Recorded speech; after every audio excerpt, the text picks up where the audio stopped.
Money Pit is presented by Quikrete Concrete and Cement Products. Quikrete, what America's made of.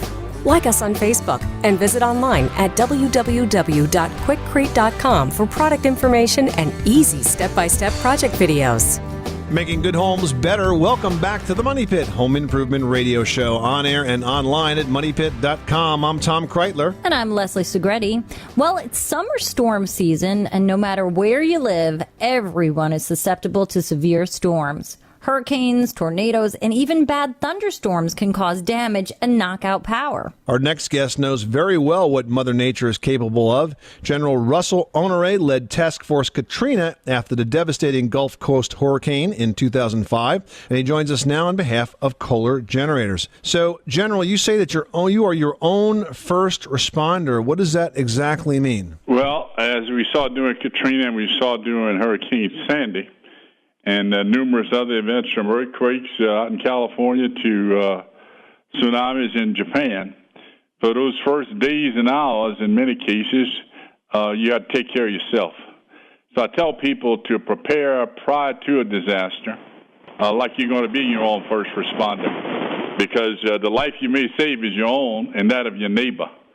So being prepared is key to understanding that on any given day, Mother Nature can break anything built by man. That's a great point, because I think we tend to get a bit lackadaisical about that prep. And, of course, we very often don't have any warning or very little warning to be able to do that after the fact. So let's talk about short-term and long-term. In terms of long-term preparations, I know that you're representing Kohler Generators. Leslie and I are both big believers in standby power. Since Hurricane Katrina, these devices have become far more accessible and affordable to the general public, right? You know, if you have a generator, you may be able to do something that what I think is the ultimate human experience, and that's not only save your family's life, but you could save someone else's life who has a serious medical condition in days or following a bad disaster. And because when we lose power today, it's set back the way we live 100 years. You know, 100 years ago, many families didn't have power, but they weren't as dependent, the ones that did. Today, many of our people, because we live in big cities and urban areas, we're dependent on power.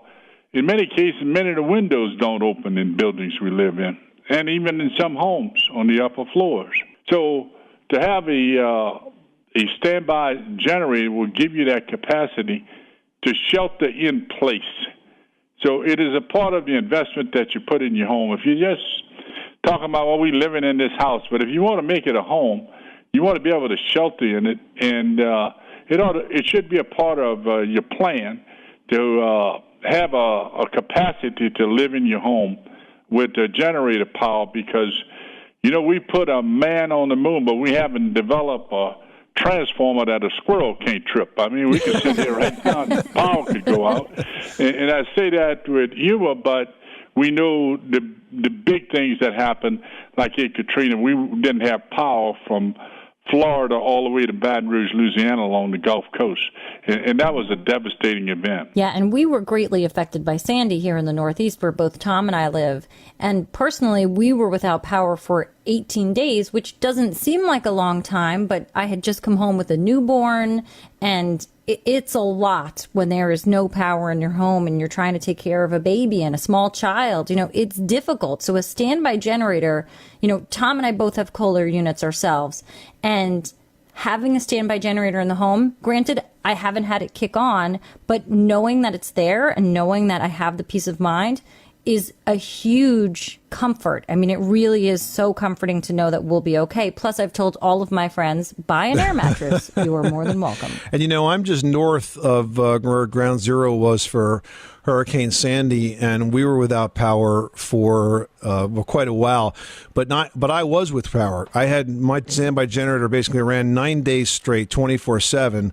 And kept the house powered, kept the studio powered as well, so that we were able to stay on the air and speak to our listeners that needed our help. And having one in the family is a big deal, because anybody that's around can come to you as well as friends, and you could be a help to other people. And at the end of the day, is good for your family and good for the people that know you that have one, because with that one generator, you can bring a lot of comfort and in some cases save people life because they can't live without assistance from air and to keep their medicine safe. We're talking to General Russel Honoré. He led Task Force Katrina after the devastating Gulf Coast hurricane in 2005. General, aside from having the generator, you also recommend a few first steps to get yourself prepared for a weather disaster.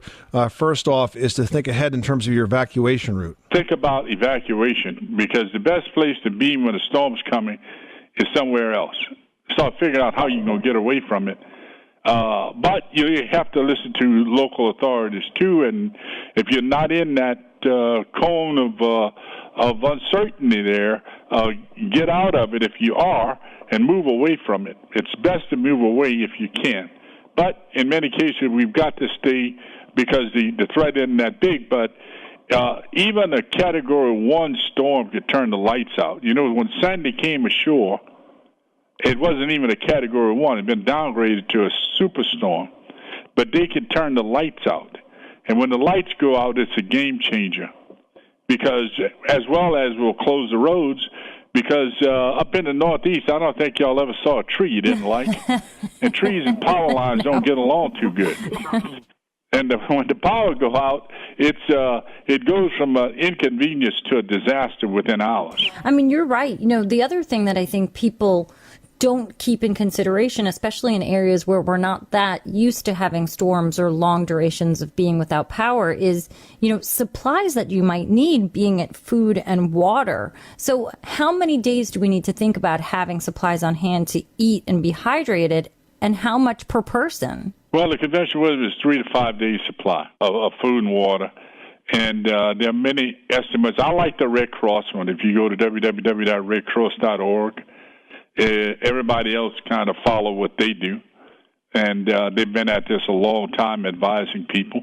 And that's where I would go. And again, it's www.redcross.org.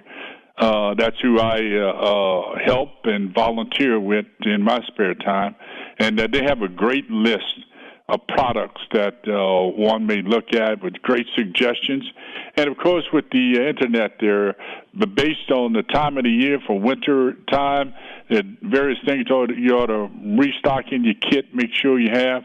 And then when your car, because as you probably saw, or some of your listeners might have experienced, those northeasterners that y'all get and the ice storms can get you trapped out on the road for many days. So it's not just a home. We've got to be thinking about this where we live, where we work, and in between. Well, it's terrific advice. We're talking to General Russel Honoré. He led Task Force Katrina after the devastating Gulf Coast hurricane in 2005. General, we're coming up on the almost 10-year anniversary here for Hurricane Katrina. I've got to ask you, what was it like those first few days you were on site? It was a very, very emotional thing to see this happen in our country, where this act of Mother Nature had basically paralyzed the whole region by two things. We had flood. We had over 250,000 homes in and around New Orleans underwater.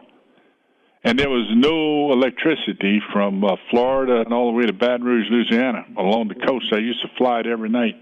There were no lights on.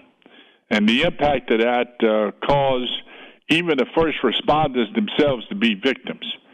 And that's the multiplying effect of a major disaster, is when the first responders become victims, because then they can't take care of themselves because they're taking care of their families, which is the ultimate thing that can happen in a major disaster. And as you said, it's important to be your own first responder, and certainly getting a backup generator by Kohler is a great way to start. General Honoré, thank you for your service, sir, and thank you so much for taking some time with us today. And thanks for taking the message to the people. Let's get ready. On any given day, Mother Nature can bring us something.